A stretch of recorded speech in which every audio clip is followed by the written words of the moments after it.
खबर उदयपुर से है, जहां हालात अब पुरअमन हैं। अमन की राह पर शहर लौट रहा है।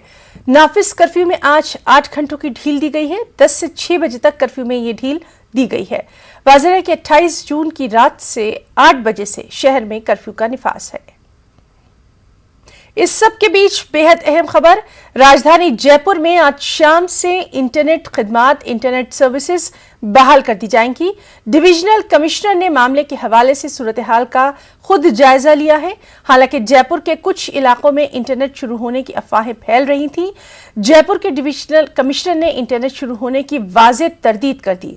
ये भी वजाहत करी कि आज शाम तक इंटरनेट सर्विसेज बहाल की जाएंगी। जयपुर डिवीजन में हालात मुकम्मल तौर पर पुरअमन है। एक खास रैली के बाद एक बार फिर इंटरनेट के बारे में जायजा लिया जाएगा। सब कुछ अगर मामूल के मुताबिक रहा, उसी के बाद इंटरनेट सर्विसेज को बहाल किया जाएगा। सीधे रुख करेंगे हमारे साथी अरबाज अहमद का। अरबाज, आपसे जानना चाहेंगे, उदयपुर में जिस तरह से आज कर्फ्यू की जो ढील है उसकी मुद्दत कार बढ़ाई गई है। दूसरी सबसे अहम बात कि इंटरनेट सर्विसेज को भी बहाल करने पर गौर खौस किया जा रहा है। अगर हालात साजगार रहते हैं तो तफसीलात चाहेंगे।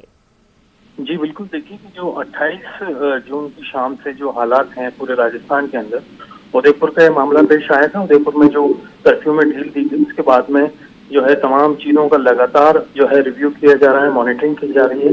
जयपुर के अंदर जो आज एक बड़ी, आप देखिए कि सर्व समाज की रैली निकाल करके बाकायदा विरोध किया गया है। और यहाँ पर जो डिविजनल कमिश्नर हैं विकास सीताराम जी भाले, उनसे हमारी बात हुई।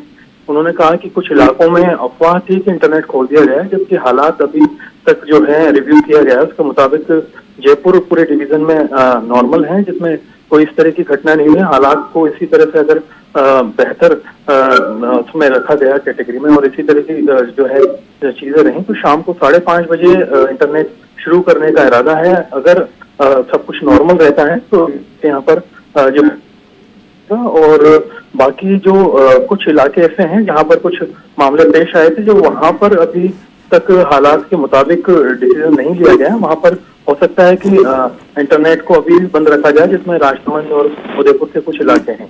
जी बहुत बहुत आपका शुक्रिया अदा करना चाहेंगे अरबाज, तमाम तर जानकारी के लिए।